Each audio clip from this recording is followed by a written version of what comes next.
Galuyage,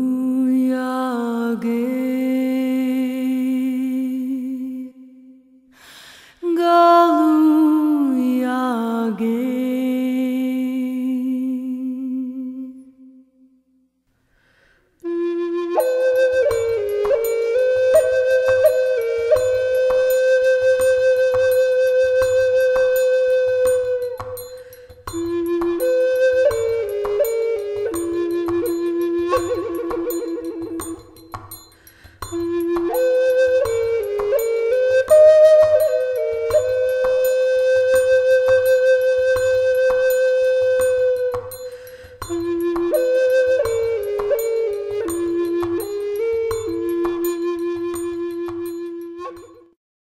For those of you who follow Tolec, you're going to be in for a big treat. He's going to talk about 2016 and beyond. So we're very excited about this.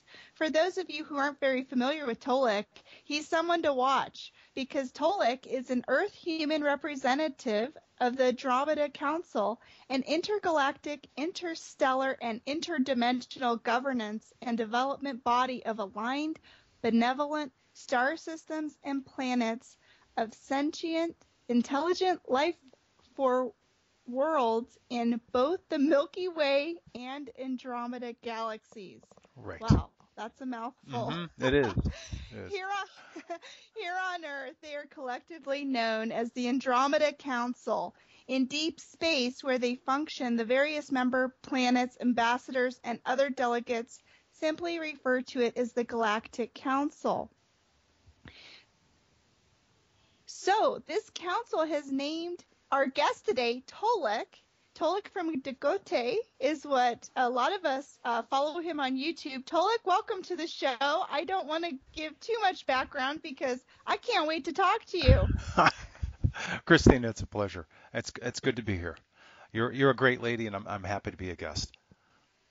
Oh, well, thank you. The pleasure is all mine, Tolec. I've gotten to know Tolec over the past several months, and he has such a vibration of being of service to humanity through these changes, but also to his galactic friends. And Tolec, could you talk a little bit to give people a little bit of point of reference? I don't want to go too deep, but about the Andromeda Council and how they're helping us, and you're their ambassador.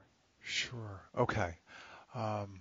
I actually don't have any formal ambassador status, but I guess I'm the guy on planet right now to just sort of share what the people of the Andromeda Council are doing as they're helping Earth as she evolves, because that's, I don't know how many people are paying attention to what's going on this planet right now, but even for those people who aren't that, I guess as we would say in this community, aware and awake, there are a lot of changes happening on planet having to do with the weather, socially, politically.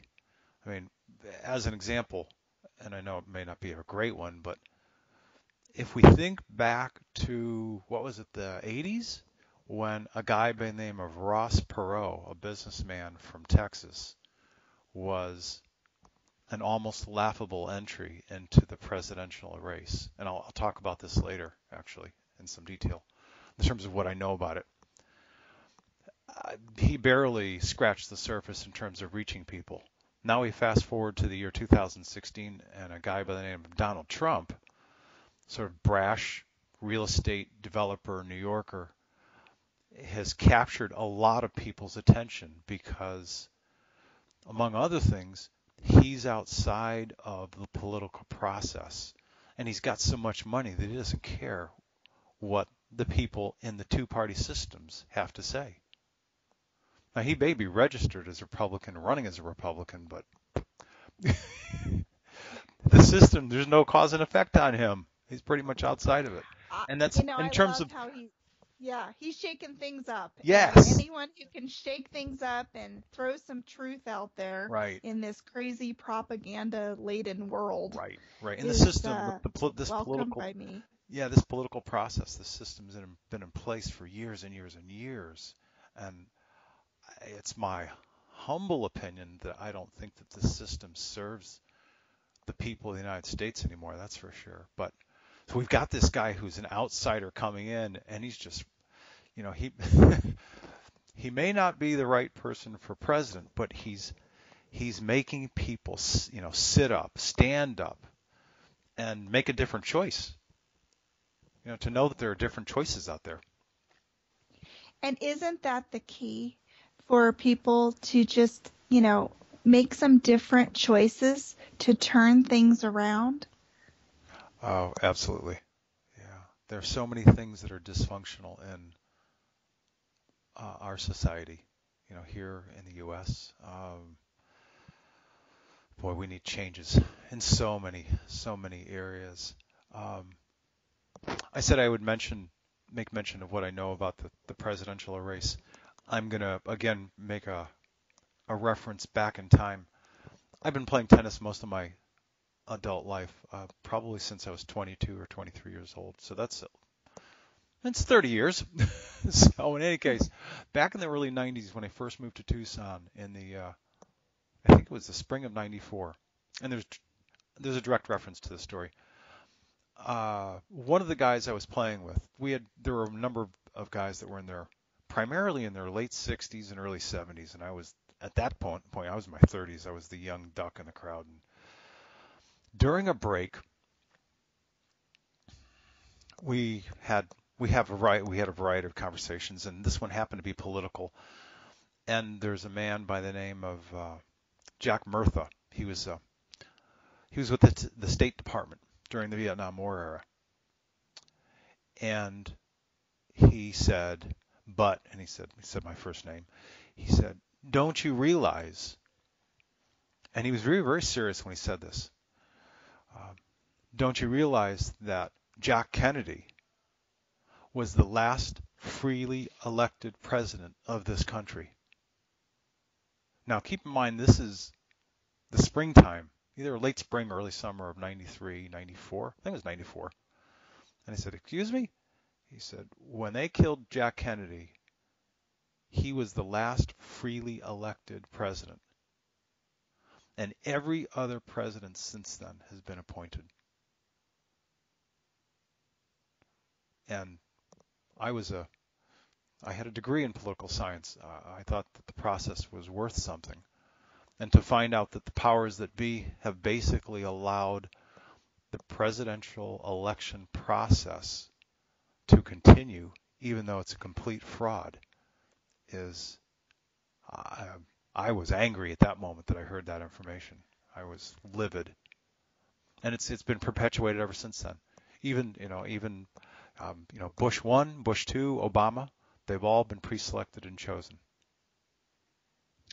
And this guy, a lot of us, this guy was a high-level diplomat with the State Department, serving in Vietnam during the Kennedy War era, back in the 60s. And so he was on the inside. I can't imagine. I mean, Tolec, think about that. That was in the 90s. That was 93, 94. Mm-hmm. Yeah, you were waking up to this information, Mm-hmm. and just the last couple years, the masses who are the truth seekers, Right. They are starting to wake up to this information about the appointment. And do you ever speak to the Andromeda Council about anything? They probably think it's very petty, the presidential election, but do you have any insight to what we have coming up with our election? I have an answer, and I haven't asked recently, so I'll predicate my answer by saying when I first asked about this topic, and it was, I think back in late 2012, then I asked them about Obama and his presidency. And quite honestly, I really need to take some quiet time again in the near future and ask the question again, but here we go. I said, "Tell me about this man Obama and his presidency and who will be next." And they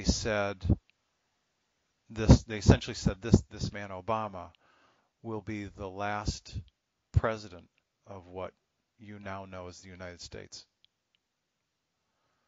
Now, that was at that moment in time, back in 12 and 13. And things may have changed because timelines change. If there's anything that I've learned in this whole process that I've been involved in, it's that there is no fixed time. Matter of fact, one of the things that I was taught early on is that, and now I've come to grips with it. I'm seeing it in motion. I'm watching it play out. The gentleman who I typically call as my primary contact, he happens to be the man who's responsible he's also from the planet Dakota. He's responsible for not only the primary Andromeda Council biosphere, but the 11 other ones as well.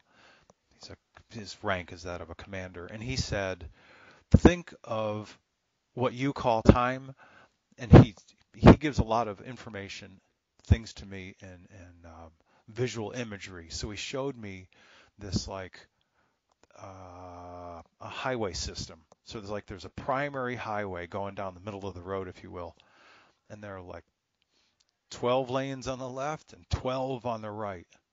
There are that many potential timelines of how life can unfold on Earth, what will happen. And the farther you go to the left or the farther you go to the right, the farther away we are from what he called like the predominant timeline, how things should unfold. So how are we doing now? Do you know? We are really off. Yeah, we're closer. We're closer to the center highway, if you will. We're closer today than we were 3 years ago, 4 years ago. I think the number originally was about 47% of the number of people who would choose to remain on Earth and shift from being what we are today, which is 3D organic humans, of course, with what we call a soul, into becoming a mid-level 4D higher dimensional life form. The number 3 and 4 years ago was about 47% of the people on planet who choose to make that shift. Today, the number is about 51 or 52%. So it's, when you're considering the number of people on planet, 7 billion people, it's an incremental shift, but at least it's a shift upward. It's increased, which is a good thing. It'll continue to be interesting.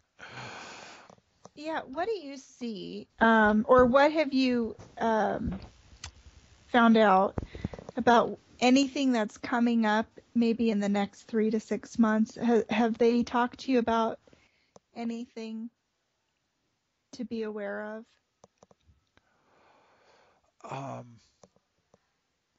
I haven't had any specific conversations with them about specific events. Mm-hmm. I can tell you that this planet, and it would take somebody who's really asleep these days not to notice the difference, but this planet as part of this solar system, because of the area of space that's traveling through, this planet is warming up. Other planets in this solar system are warming up, and that's not even information that has come to me. I was surprised in doing some research on my own because I was talking to the commander of the Andromeda Council Biosphere and other people, and they said, well, even your own scientists know this. And I said, they do? He said, and they said, oh yeah, they do. Go do some research, you'll find it. So I did some research, and matter of fact, even David Wilcock is citing this information, but he's not citing the reference. In 1997, the report first came out from the Russian National Academy of Science, and I believe that the predominant writer is a gentleman by the name of Dmitry. I forget his last name. People go online, they can actually find this report. 1997, National Academy of Science, and they basically said the whole solar system is warming up. And these scientists, in writing the formal report, said the magnetic the magnetism of each of the planets is changing. The frequency of each of the planets is rising. The luminosity, how bright each of the planets is increasing. And there were another 3 or 4 factors that they cited from their collective research that shows that not only is planet Earth warming and changing, all of the planets in this solar system are changing. So from a cosmic planetary perspective, we've got change going on categorically. And one evidence, there's all sorts of, there's weather evidence of it. They've shown me images of magma under the planet. There's more magma moving faster than ever before. That's the reason that we're getting the high frequency of not only tectonic, geomagnetic plate movement, but we're also getting volcanic earthquakes as well. And that's kind of what I was curious about, because a lot of scientists, and not only scientists, but people who are channeling, are getting that, the first 3 to 6 months of 2016 could be some massive tectonic plate shifting, volcanoes, tsunamis. Right. And, are they reading a different timeline, or are they tapping into our current timeline? That's always my question, because so many times, people will come out and make predictions, and then nothing happens. Right. And then they say, well, that was a different timeline. Yeah. And it's sometimes people, I think, are getting frustrated because we're hoping to have a little bit of insight. Yeah. But I understand, I really understand the nature of the question and the reason for the question. I had my own frustration with this topic back in early 2014 when for, I guess, 6 to 8 months I'd been saying, okay, the people on the Andromeda Council have been telling me that you can expect a shift in January of 2014 for this planet to go from being 3D organic to being a higher dimensional world. And it didn't happen. And it didn't happen at that moment in January 2014 because, well, let me do the A and B. A is it didn't happen not because of a date thing. B is these events, whether it's the wholesale transformation of this world to becoming a higher dimensional world, or any other events leading up to it, are not time-based and they're not timeline-based. They are based in terms of what happens out in the cosmos, what meteors or asteroids are moving certain places, and actually that's an important reference because in checking with the people of at least my contacts in the council who were not the ambassadors or diplomats, these people are non-voting, like management board members. They tell me primarily, and the scientists of the council tell me primarily, that these days what they're doing is concentrating all their efforts to make sure that they bring to bear as much of their technology as possible. And they've done it in the past, but their focus currently is to bring as much technology as possible to bear on asteroids or energy waves or other things that could severely adversely affect this planet. And they're using their technology to minimize the Earth changes that are coming to this world. Because, I'll use a female reference, because Mother Earth is in fact a female energy. As she prepares to birth herself as a higher dimensional world, she has to go through her own version of labor pains. And the labor pains will consist of volcanoes popping off and earthquakes, tsunamis, Some, maybe, likely, possibly. I don't know exactly how it's going to unfold, but I do know that we can expect to see large-scale Earth changes that are simply indicative of the labor pains of this planet getting ready to transform herself into being a higher dimensional world. The best metaphor that I can think of is a caterpillar doesn't go from being a caterpillar to a butterfly just because it snaps its little legs. It, climbs up a tree, spins a little web thingy, called a cocoon, hangs there for a while, and inside that cocoon, it starts to evolve. It starts to change into the shape of a butterfly. Well, the same thing can be said for planet Earth as she goes through the evolutionary process to prepare herself to become a higher dimensional world. And she can't do that in a non-evolutionary form. She has to evolve. She's she's going to express herself. And labor pains are labor pains. You're a woman. You can't look down at your baby at month 6 or 7 and say, "You're not going anywhere. You're going to stay there for a while." Your body and that baby are going to go, I'm out of here in 3 months. We're going to finish this job. Yeah, exactly. The question is, the though, delivery of the baby. Mother Earth an epidural. Yeah, well, that's a good point. Yeah, I mean, but the delivery of the baby has to happen. A lot of us are concerned, and we are very conscious of Mother Earth, or Sophia, as I like to refer to her as, but that she is going through changes, and how do we co-create with her an easier birthing process, or whatever, right. Everybody has a different way to say it, but how do we make it easier?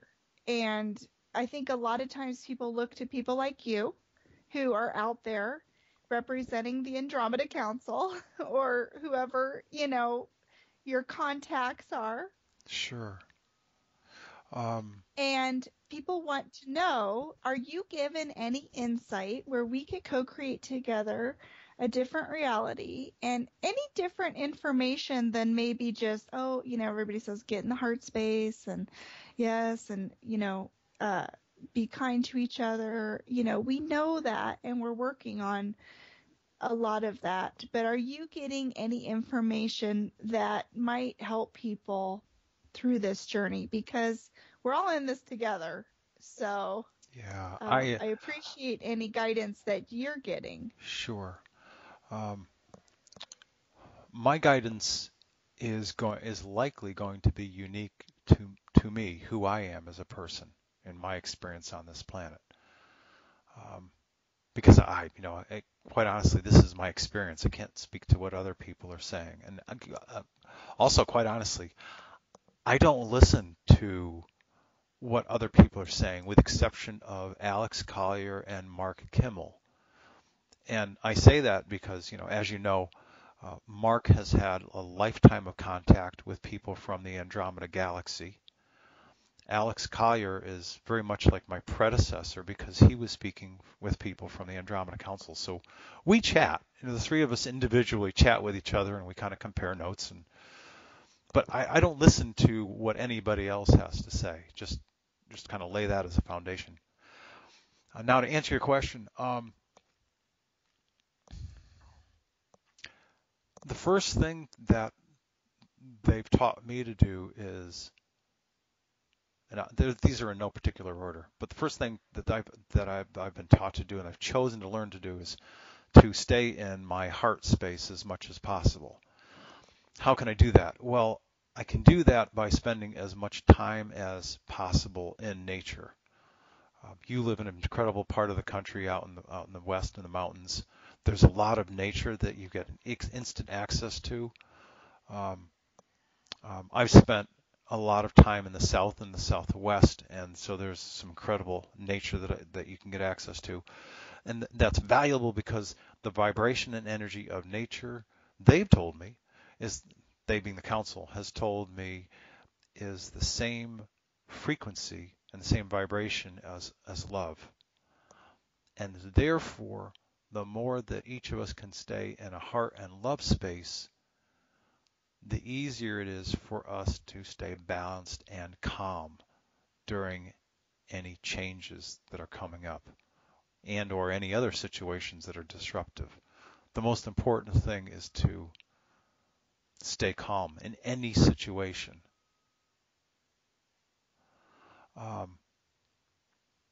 That's good advice, Yeah, actually, because so many people can be triggered into yes. anxiety or depression or fear or anger, and that's what's kept us stuck for Yeah. so many Yeah, eons. a lot of people can slip into fear easily.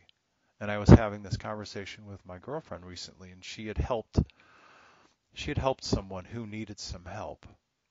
Uh, um, a woman who had lost her husband and her son due to some kind of accident. And it's been years since it happened. And in the coming days, as my girlfriend was describing what she was experiencing and helping this woman, I kept getting the sensation of and the energy of fear and anxiety and desperateness about this woman who she was helping. And in fact, that was the result. About 5 or 6 days later, the whole thing blew up in my girlfriend's face because this woman turned on her and lashed out and got angry because she wasn't getting what she needed right at that moment. It's a valid story to tell because this woman's been operating from a place of pain and of fear for years and has not even processed the loss of her husband and her son emotionally. I'm not criticizing. I'm simply telling the story of what happens when people function from the energy of fear or anger or greed or any of those that fall into there's basically two categories of emotional experience. One is called fear, another one's called love. A whole bunch of them fall into the category of fear, another one falls into the category of love. I can tell you another story which I think is illustrative of this process. You remember the Northridge, California earthquake? Remember No, that I one? don't. 19, I think it was,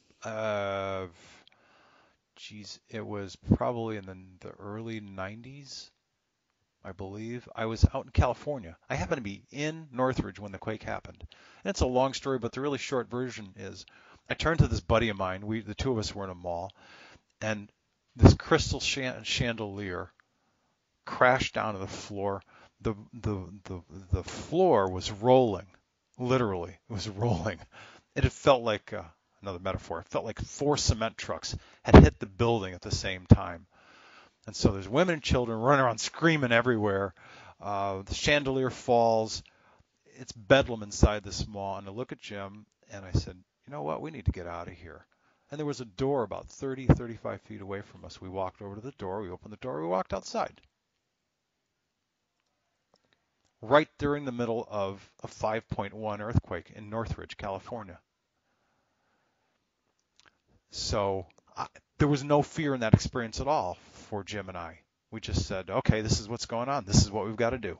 Mm-hmm. And that's what. And you removed yourself from a dangerous situation. Right. And kept calm. And I think that's great advice, Tolec, actually, because if there's this massive change that's coming to affect the presidential election, which is only a few months away, really. I mean, correct. It's not that far off. One of the things that could be a reason for a shakeup in who is elected, if anyone is elected in this next go around with the presidential election, it could be massive earth changes. And so people do need to keep calm and not be in fear and say, okay, let's just evaluate the situation. So I think that is actually great advice. I heard you on a show, and I can't remember who the host was, but you might remember, and I would love to give her a plug. I can't remember her name. But you're talking about there was an upgrade recently, something about the star operating. Oh, do you I don't mean know if it's the the planet? SAR. Yes. Oh, okay, sure. Sure, I can Okay, address that. and I apologize if the question isn't. I just jotted a couple notes. I thought, oh, I want to talk to him about that. Sure. So could you tell us a little bit about that? I'm really curious about this topic. Okay. Um, Back, it's a complete story, so I'll tell it. Back in early November of 2012, I asked the commander of the Andromeda Council Biosphere, as well as the scientists that are the part of the scientific department, cosmic science, for the Andromeda Council, about the changes that would happen on December 21st, 2012. You know, exactly what would happen then. And it's relevant because it's going to answer your question. And on November 18th, after doing a lot of work, I posted a video up on YouTube called December 21, 2012, What Will Happen? And among a few statements that were made, the core thing, the use of the word, you'll hear it, the primary change that happened to this planet is that you know that there's been some research recently, and I'll get into this as well because it's also relevant. The core of the planet for many years, this like little super ball interior, for a long time has been a combination of molten iron and solid. And I'm not a scientist, so I'm recollecting based on the notes that I dealt with back then. And of course, then you have the layer of magma under the surface, and then you have a crust, and you have all those outer layers.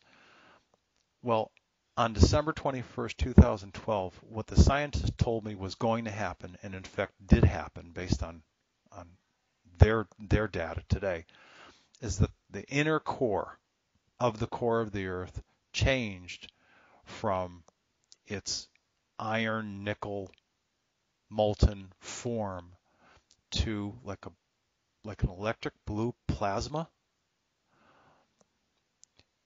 And apparently it's the first time that any planetary body has shifted, has transformed in terms of its energy source to a new higher vibrational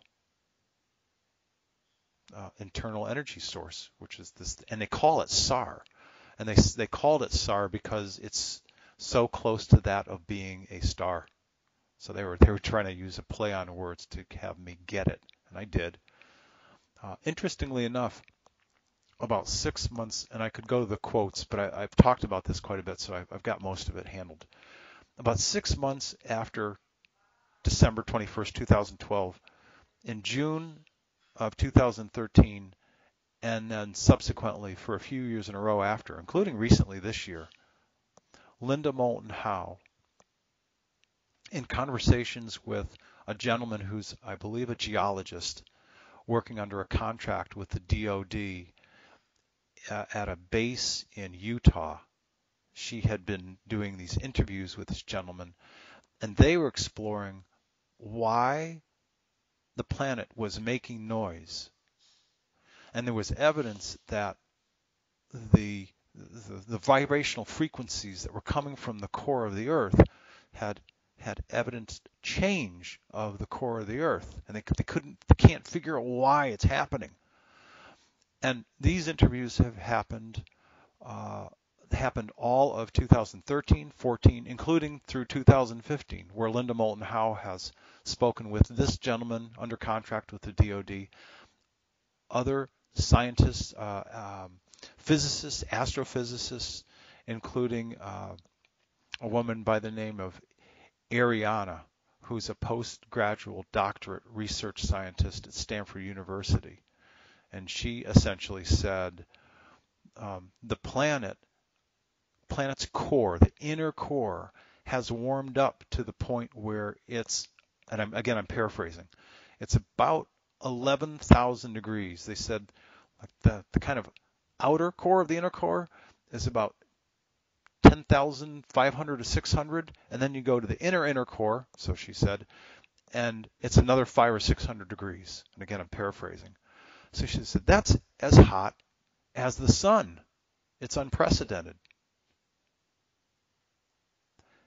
And so here we are now in 2016. Does it affect us on the surface though? Yes, it does. Yeah. I gotta tell you, I'm knee deep in snow right now, and it doesn't feel like it's any warmer this winter. Yeah, and I'm in the Southwest, and it's cooler than it normally is. Actually, I'm in the Southeast right now, but it's even here, it's cooler than it normally is, and they're getting rains that they've never ever gotten before at this time of year. And there's a hurricane that's brewing out. There's a hurricane. It's January. There's a hurricane brewing out in the subtropics. This planet and the other planets in the solar system are warming. It's warming because of the area of space that it's gone through. Part of the warming is because the inner core of the Earth is no longer this molten iron nickel. It's blue plasma. This is all part of the transitionary process on the way to the transformation, the higher dimensional transformation of this world. So what does that mean energetically? So, it's obviously physically, it would mean the core is heating up. Is it affecting consciousness? Is it affecting, some people say those lower energies that are running the money and the governments, and is it affecting anything of that nature? The core of the planet is not affecting people and their decisions. What's happening is, as the vibrational frequency surrounding this planet and surrounding this solar system continues to increase, it agitates. Yeah, it's probably the best word. Agitates and highly irritates people, beings that are existing in what Mark Kimmel would call 3D fear-based decisions, processes, ways of thinking, ways of being. And so a lot of the stuff that we're seeing in society, in global, not only U.S. politics, but global politics, they're all evidence of an era of transition, an era of change, because these lower vibrational, lower frequency beings, they can't tolerate the higher frequencies. And the higher the frequency, the closer you get to the actual frequency of love. And so, just like a woman has to go through a process to deliver a baby, she's got to complete all those processes, all those labor pains, so she can deliver that child. And the same thing with Mother Earth. She's going through whatever she needs to do, and part of that is a simple cause and effect. The vibrational frequencies of the planet is raising, and whatever Earth human people are here, and whomever other beings that are here that are lower frequency vibration beings that live from a place of fear and greed and all that stuff has got to come to a head. The old has to die before the new begins. It has to. So we all are very aware that it's going to make things better as we raise our frequency and vibration, not only for the planet's survival, but for humanity. Right. The question I have for you is, what's in it for the Andromeda Council? I'm playing a little bit of the devil's advocate side of the coin here. It's yeah. Okay. And this is why, okay? Because I have to tell you, I'm very open, obviously, or I would not be friends with you and a professional colleague to have you on the show, right? But I have to tell you that in all of my experiences with different galactics and people and, James Gilliland and all these different teachers, and I know a lot of people through the radio show, my publishing company, who are really working for humanity and working in conjunction with the galactics, let's say for a general Yeah, term. good term. But here's the thing. That's great they want to observe us, but what's in it for them? Because I'm a little disenfranchised, I have to admit. I think a lot of people are that, okay, enough already. We've been getting these messages for years. We are told that you want to help us. We're told all these different, timelines and predictions and then excuses and then explanations, but nothing's really changing. And so what is in it for them? Their evolve Well, are that question is loaded with all sorts of different parts. And I don't mean. Talk about a Andromeda Council. Yeah, Let's just talk about who you work with, okay? Yeah, sure. Because I don't mean that the question is this loaded this in great terms of. human, yeah, this great human experiment that they're all watching, right? Hmm. Okay. What do they get out of it if Here, we survive, here, or here if we we yeah, don't? here we go. Or, The question's loaded because there are a number of definitions that need to, I think, be addressed inherent in the question itself. I can't. I'm not able to speak for other people. I can address what I've learned and what I've been taught. absolutely. Yeah. Okay. I need to reiterate this one topic that's inherent to the answer. The changes that are happening to this world and that will continue to happen, again, are not specific to this world. They are specific to this solar system and the area of space that's traveling into. It's simply a higher vibrational area of space, and so that means there's cause and effect going on. Here we go, B, and these are in no specific order, but I'll try to keep them as logical as possible. If we understand that there are beings that have a much higher power, that are far more developed, and if we accept the fact that these beings live in 60, 70, 80, 90 dimensions, as part of the collective of these beings are what's known as, I can't think of better words, so I'll just go here, creator gods, small G-O-D-S. They're creational beings.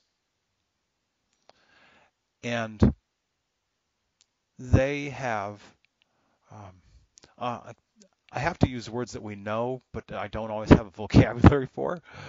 They have a hand. They have a hand in the evolution of not only this planet, but every star, every planet has its own evolutionary blueprint.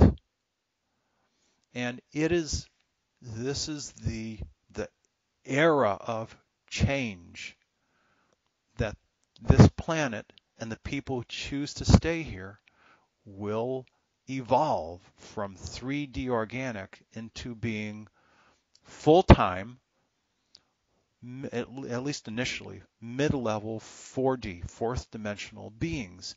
And that means we will no longer be organic of blood, muscle, bones, skin, skeletal structure. We will still look human, but our human bodies will be lighter, they'll be less dense, they'll literally be more full of light, and we will be living literal spiritual lives that live in the spirit dimensions, and that means that we'll be living thousands of years. There will be no more organic death. It is a process that is happening. And now I'll introduce a topic to give people some relevance to this process. Sometime within the past year, I asked this gentleman, and I also asked Ambassador Tonka at the same time, because he is the spiritual ambassador from the planet Dakota to the council. He's also the the council's ambassador to planet Earth. So I figured he'd be a good person to ask. I said, for many, many years, I've been asking them, the question about time, trying to really get a handle on the nature of time. And I said, I've been I've been asking this question from the wrong perspective, so I'll ask the question this way. And so I said, you've told me that a slice of my whole soul, which I call a spirit essence, has been coming down to this planet for about 75,000 years and living different human lives. I'm like, yes, that's correct. I said, okay, from your perspective, because you guys know me, I've been living and working both here on Earth and up on the Andromeda Council primary biosphere for long, long, long time. And they're like, yeah. So from your perspective, because they are now 5D beings, as 5D beings, how long does it feel to you that I've been off the biosphere and traveling to Earth and being down here? And he said, as you would express it in Earth terms? I said, yes. How long does it feel to you? And he said, about a year and a half. And I went, what? And I'm telling this story because it's relevant. To them, it feels like I've been gone about a year and a half or so, like a year and a half business trip. Work in Germany, work in France, work in England, go to Australia. I've been gone a year and a half. When in fact, the way we measure time, I've been living 75,000 years worth of Earth life. I tell that story so that people can get a reality check on how different they experience life and time and how different we do. Because at a relative best case scenario, Earth men are living 82 or 83 years, and Earth women are living 85. Some people's lives are shorter, but at a best case scenario, we're living 80 to 85 years. This organic body that we have wears out and it dies, right? That's what we call it. We call it death. Not for them. And that's why I have a hard time with some people who talk about their knowledge of spirituality when they don't have a clue as to what they're talking about. When people address the topic of spirituality, they should be talking about what is life like in spiritual dimensions. And that's what I'm talking about right now. And for them, they live 8,000 years, as we would understand it, as, say, a mid-level 4D being. And they go, I've lived as long as I can as a 4D person. I've really experienced as much as I can as a 4D person. I'm ready to live a fifth dimensional life. Bang. They make the decision, and within like the snap of a finger, they and whoever they want to include in their lives, they simply migrate up to 5D. Because if you think of the concept of dimensions as a tall building, you got 3D organic substance and structure, which is where we're at right now. And it's like there's this break point. Everything from that break point up is literally all spiritual, literal, energy-based life. Think of spirit life as energy life. Everything from 3D down is organic. And so there's this vast difference between what we think of as time and what those in the higher dimensions think of as time. And that's why I told that whole story. It's because we've got a bunch of people who are getting rather feisty and tired of the amount of time it's taking. Well, Mother Earth and this solar system and this planet is going to go through the evolutionary process for as long as it takes for her to birth herself as a higher dimensional world. And not one person's designs about their preference for time is going to change that. I'm sorry if that sounds a little harsh, but no, I'm glad you said that, because I see people all the time giving away their power and following blogs and paying obscene amounts of money to try to get this little bit of information from the galactics and thinking everything's going to happen tomorrow. And it's like No. they need to focus on their lives right now, Yes. and no one's going to come and save us. Yes. And, And this could take a long time, and for the in record, our world. yeah, Mm-hmm. for the record, and I'm sorry to interrupt, but this is worth saying. The people who provide the auxiliary services for the Andromeda Council, the auxiliary services of facilitating trade and protection among member planets, all the things that they do, they've never ever said to me, oh yeah, we're here to save the human race. What they have told me is they're going to do as much as they can, to utilize as much of the technology that they have at their disposal to make this transition and transformation process easier, to help mitigate some of the difficulties in the Earth changes. They said they would do that. What's in it for them? To go back to your original question. Well, we only have about 2 minutes, so okay. This is a short answer. if you want, okay. Yeah. I honestly believe that the question of what's in it for them is an inappropriate question to ask of them because they don't come from a place of ego. They're like, you're human. I guess I wasn't really coming at it from them. No, I don't mean you or anybody. Are they ascending, or if Earth doesn't survive, does it affect their star system in a negative way? It wasn't at all about ego, but I just wanted to clear that up.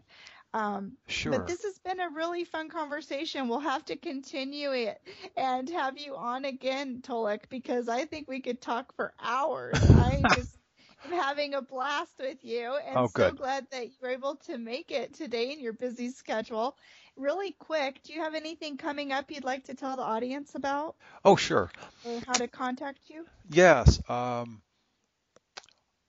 People can reach me. If they want to write to me, they can reach me at on YouTube using YouTube's messaging service, and they would find me just defined as a user or a channel. They can write to me at Tolec, Tolec, from Dakote, D as in David, Akote. If they haven't been to the Andromeda Council website, it's Andromeda Council, COUNCIL.com. And beyond that, the next conference that I'll be speaking at is going to take place in Tucson the weekend of February 27th and 28th. And it's called Inspiring Our Power Within, Balancing Male and Female Energies. I'll be speaking Diane Gleason, who's the head of MUFON. She's the state section director of MUFON in Tucson. She'll be speaking another 5 or 6 people who I respect quite a bit. There are going to be a couple of people from Sedona that'll be coming down and speaking. So it's going to be a highly interesting conference. That I can guarantee. Well, that sounds like a lot of fun. Make sure to contact Tolec and to find out he gives a lot of information and puts up a lot of videos on his YouTube. So you want to definitely check that out. Tolec, thanks again for being on this show. It's been such a pleasure. You're very welcome. And for the people that might be interested in this conference, they can go to inspiringourpowerwithin.com. Okay, all you people out there who want to get a little break in this winter weather, go down to Tucson. Yes, it'll be in the mid-70s. Is that right? Yeah, it'll be in the mid-70s at least, probably 74 to 76 degrees at least. Dry, sunny, warm. Great place to be. Absolutely. Well, that sounds great. Thank you, Tolec. And to all of you, thank you for listening. Make sure to follow us on Twitter at Callisto Winslow and check out all of our offerings at bigcountrypublishing.com. We have a lot of fun projects coming up that you'll definitely be interested in. Thank you, listeners. We love you so much. We love you, BBS Radio, and have a great week. Galuya ge, Galuya ge.